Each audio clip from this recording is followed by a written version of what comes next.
Selected races to go through at Otaki this afternoon, including the first, which is the Riverstone Cafe 3-year-old event here. Gold bracelets at 3:20.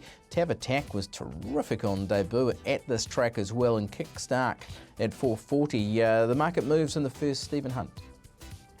Zoomed in on two runners here, Aidan, one of them being the favourite in Gold Bracelet.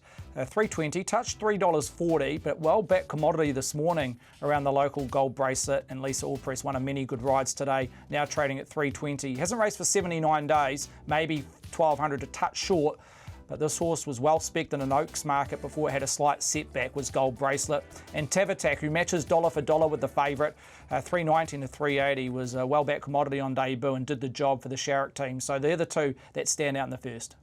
Okay, yeah, a couple of things here. Vink was second in a recent jump out at Levin, and we see a Parsons runner, Bevan, up at Otaki. Touchabili was pretty good last time out as well. Their team is absolutely flying. Speed map suggests streak of power and second slip going forward.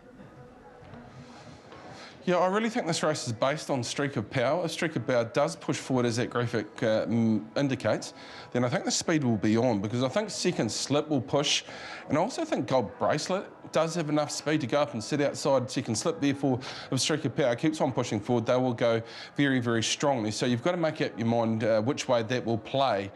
If it's a race where streak of power doesn't really push that button, gets a softly run race, and I think Gold Bracelet is the one, because Attack is going to be back, in my mind, probably last on the inside, albeit that's where it came from when it won here at Otaki on the 6th of Jan. This is a good effort. It was placed up on speed. It was there to be shot down. It is a day where the rail was out at Taranaki, so it can play that little bit towards those front horses, but Lisa wasn't overly taxing late in this particular race, so I thought there was a really, really strong effort. And from that 3 gate, I don't think senior hoop like Lisa Allpress will let that go missing, and I think she'll be forward in the run. And here's Attack for Alan Sharrock. Jay Riddell rides, and he was aboard on this occasion. Now, it got back into an awkward position. There's no doubt about that, but it weaved through, and it was strong to the line. So it's hard to line up exactly how strong this race is, with Flickering Shadow running second, but there was a fair bit of willingness there. It was a good ride by Jay to post through or punch through that inside part of the track, runs through the line strongly.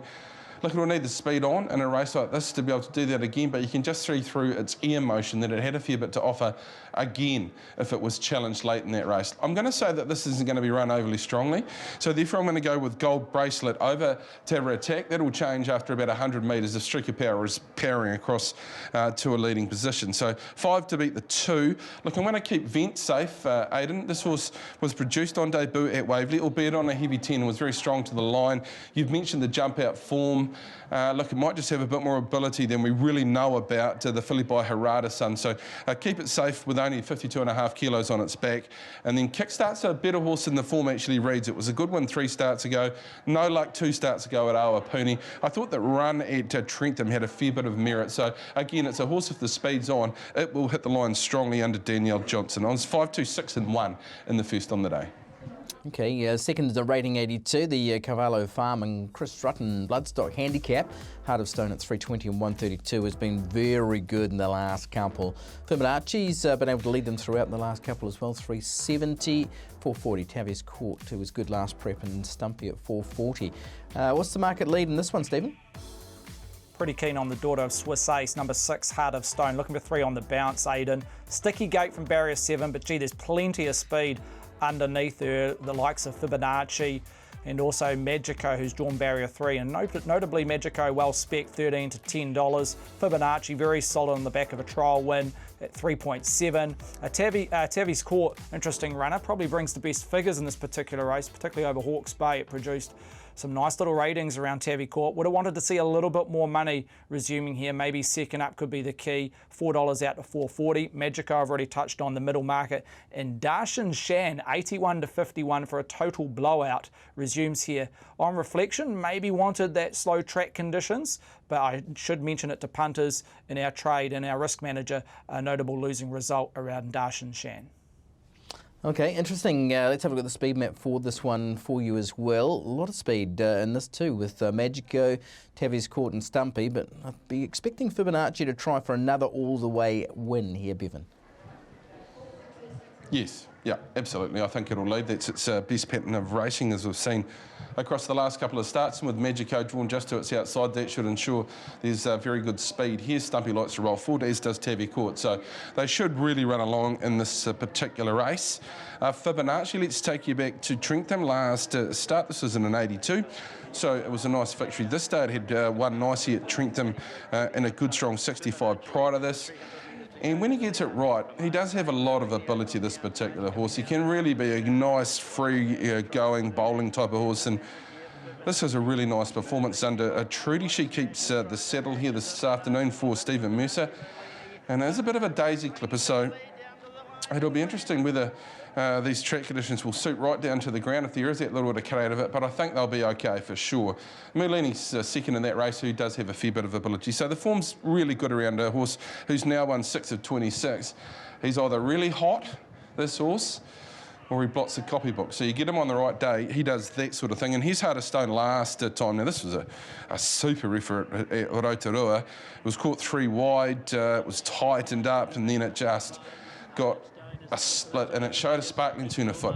Now, we really did like this horse going to Hawke's Bay. Obviously, it had a couple of issues at that part in its preparation, but it's really come strongly to it in the last 4 starts. And look, it probably shouldn't have won this race, but when it got the split, it showed really good acceleration. So it is a very, very good horse, Heart of Stone, and that was a really good win under Lisa Allpress. Daniel Johnson to do the riding here this afternoon. I'll go with Heart of Stone, quality horse.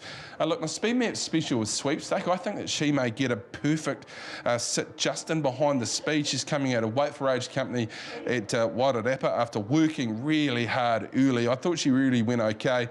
At Awapuni and behind Princess Rihanna, she just never got in the mix. But I think with a little bit of cut out of it, and if she gets the trailing position, she does have the ability to win this race. I thought she was really good money for you. Fibonacci, he should be tough in this. And Tavi's Court has been very good at the jump outs at Hawara, I understand. And he was a horse that just kept on impressing through that last preparation. So this is a good quality 82. Aidan, Heart of Stone is my top selection, but I do think there are 3 or 4 serious winning chances in our second. Okay, let's jump a couple of races, get you to race 5 here, Bevan. It is the Ashley and Rose Fogden Memorial over the 2100 metres, 3 and 4-year-old race at set weights here. Blue on Black at 280, 122, and the 2 3-year-olds with Boozeron and Shakespeare both at 380. There's a bit of a push from Lisa Allpress earlier on, Stephen Hunt, for Shakespeare. What's the market telling us?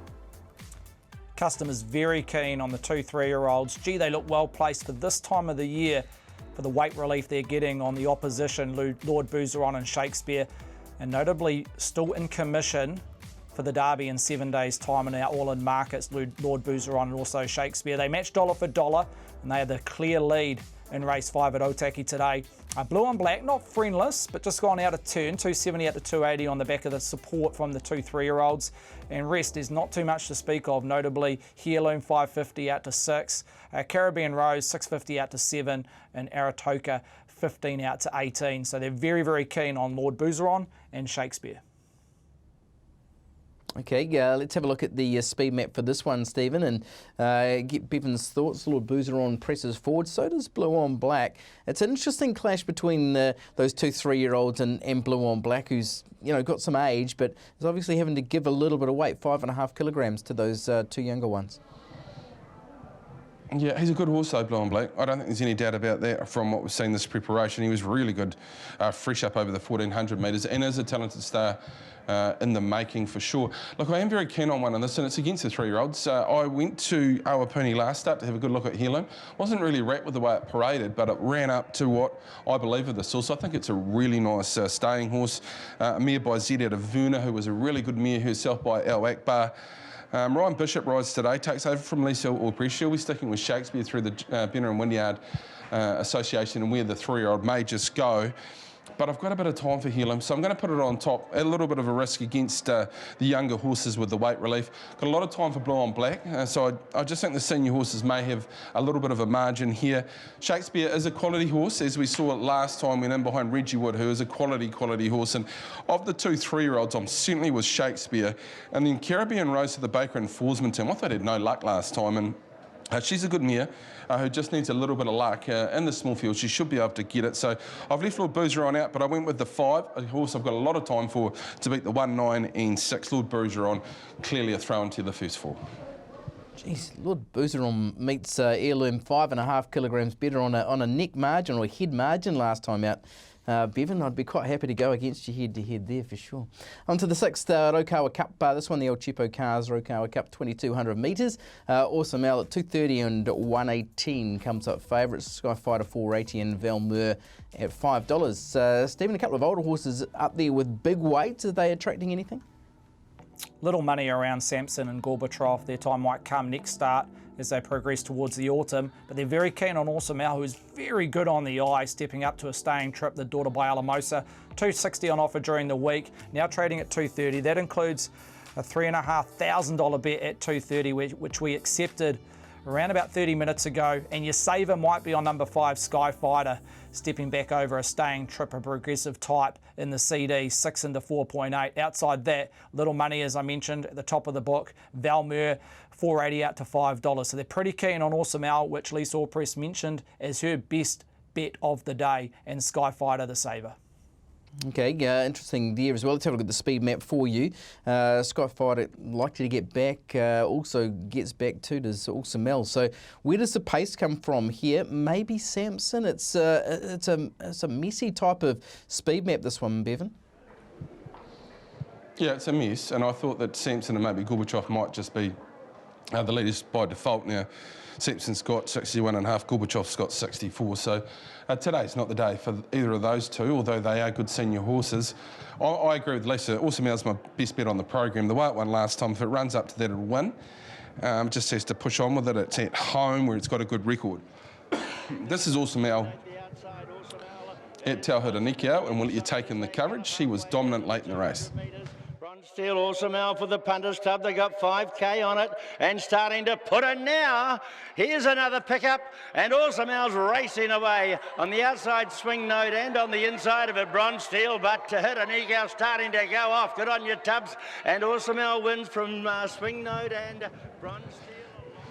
That's about as soft as you'll see. It was over the 2,050, 2,200 metres, won't stop this horse at home, so I think it's a very good bet on the program. Valmur interests me for Liz Collins. I thought it was good in the 72 last time. Casino LJ, it was a good one at Tauhara Nikau. That's in the mix.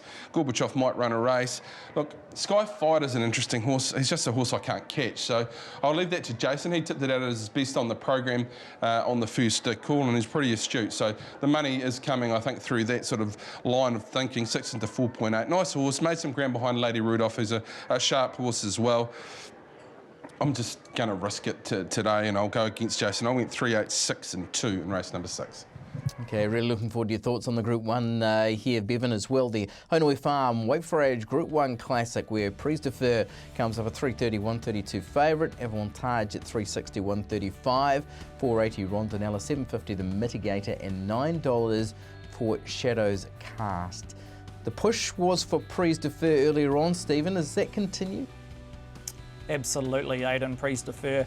Key that it is up against its stablemate Avantage, who opened a $3.20 favourite Avantage, now out to 3.6, and Prise de Fer has gone the other way, 4.20 out to 3.30. Looking for half a dozen on the bounce, Prise de Fer, in terms of wins, and for the majority of those wins, its opening price has tumbled in to where it closed. So it's rewarded punters, and punters are reinvesting on the son of Zavabil. Rondinella, even though it's drifted, I don't want to put punters totally off Rondinella, stepping up to the 1600, 4.20 out to 4.8. The Mitigator, just with that dead 6 track conditions, a little bit of a negative, 6 out to 7.5. Shadows Cast, who quite often runs for us here in Petone, 8.50 out to 9, quite friendless. And the Chosen One, a little bit unpredicted, personally. The weight of money that we've seen on this runner over 1,600 metres first up, working back from a Sydney Cup in the autumn, will be the Chosen One. But we offered $23, and they backed it as soon as betting commenced on Wednesday, Aidan. I'm just not sure where this price is going to end up. 16s this morning, now trading as short as $13. It's our biggest liability, purely on the lay price v Prise de Fer, but Prise de Fer best lead. But the spec in the middle market is around number 3, the Chosen One. Okay, really interesting, Bevan. The speed in this race will be interesting as well. We've got a lot of those sort of type of staying horses getting back. The Mitigator will roll forward. It's just interesting how they play Shadows Cast All Priest earlier on, saying that they will probably ride the horse a little bit colder again. Geez, it's an interesting race. So who'd you go for? Well, it's an interesting race because it's a race where I think the most two underrated horses in the country take a place, those being Shadows Cast and the Mitigator. Like the Group 1 winners who just continually go under people's guard and pay prices where they probably shouldn't be. Shadows Cast was exceptional in my mind in the Thornton, as was the Mitigator. Now, I suppose the question mark is how much will Kalani work the Mitigator to get across? Will Kalani kick up inside? Will it take a trail? I think with its pattern last time, Kalani being successful, that they'll push again and not throw away that pattern completely. But you know the Mitigator's going to find this sort of position. Took a very good horse to run him down last time over the 1400 metres. So he's underrated again here this afternoon. There's Shadows Cast out wide. He was very, very good. Look, I'm not sure why they keep on riding him cold like this, because he's won a Thornton mile from a wide gate jumping and running, and he's a tough bugger. But they've decided that that's the pattern they want to undertake. So where does he get cover is going to be interesting, because there's such a lack of speed around Glory Days, Dolcetto, Rondinella, Irish Flame and the Chosen One. And then you've got the Mitigator and Kalani going forward. So then that leaves the Avantage, Shadows Cast, Prix de Feu and Germanicus group to find a spot in the middle of this race, rail and one off. So they should just naturally find their positions with these stars in the race. Here's Prix de Feu, who was exceptional this day. The run before this was probably better. At Alizé over the 1600 metres after sitting wide with cover, to be fair, in the hands of Mick D, to run 1:34.59 and win softly. And this was just a walk in the park against some reasonable sort of gallopers. Scott Base out wide. Jesse G towards the inside, who's a good mare who's up, but he won with a leg in the air, really. He was hardly touched by Opie Boston to get there. And he had a little bit more in store. So you just can't knock winning form. The tempo in the race will be interesting, and where they actually posse this horse up, I'll endeavour to get the information from Jamie exactly what they want to do with him. But if he gets a one-off slot forward of midfield, then he's going to be tough to beat. Here's Rondinella, and I've got a lot of respect for this mare. Look, this is short of her best, but I still think she's got the pickup to be really competitive in a race like this today. I've been a fan of her for a long period of time. I think she will get a big race over ground at some point in her career. And look, she's just running through the line here beautifully, and behind some form horses, Kiwi Ida there, Triptonic and others. And yeah, that was a great return. Look, I'm going to go with Prix de Feu because the money's come. He's in great form. Winning form's hard to knock. It's a step up to wait for Rage, but he's shown us that I think he's in the right mind frame to keep on rolling with it, as long as we don't get further rain, albeit he has won on a slow track condition. They do think he's better on top of the ground, but he has got some rain-affected form, where Shadows Cast came here last year on rain-affected ground and just took the edge off him. We know the Mitigator is a horse that doesn't really like too much cut out of the track. And if it does rain, then you've got the Dolcettos of this world that probably come right into it. I'm with Prix de Feu over the Mitigator. I think he'll lead them for a very long way, as long as we don't get further rain here this afternoon. Shadows Cast, I'm not going to underrate him. I certainly am not going to underrate him. I think he's well capable of winning this race. He's a very, very good horse who never quite gets the accolades that he should. And then I'm going to put in Rondinella. They're paying 4 placings. I think she'll be running home into a money-making position. I left out Avantage, and I'm mulling it over in the car exactly why. I think it's just that niggle, whether she gets 1600 metres and the money that is coming for the other Tiakau runner. So I went 5, 2, 1 and 11. How do we play it today? Well, I think Awesome Al's my major player on the program. $100 to spend, so he will certainly get $50 of my money here this afternoon. My best bet is Awesome Al. My value bet, we're not getting 61 and 11 on Sweet Charlie today. He's in race number 3. I think he'll step up to the 1600 metres really nicely. I think Sweepstake is my speed map special. If she gets the cover, I think she is good enough to win that race. And if you want the big blowout for the program, it's in race number 8 for the local trainer and Howie Matthews. Forgive the last start, had no luck in behind Heirloom. Prior to that, it was really good over the 1600 metres and behind Springsteen. And the horse is good enough, I think, at $31 to be a player in what is a very even race in the last on the program. So we'll have 50 on Awesome Al. We'll have a little bit on Sweet Charlie and a little bit on Prix de Feu. weather holding here, Aidan. It's still overcast, but there's no real threatening clouds around at the moment. And looking out to the ocean, it looks okay. So fingers crossed that we get away with no further rain here on the program, because the track did walk quite nicely in that home straight. So fingers crossed, back here for our first at 12:42.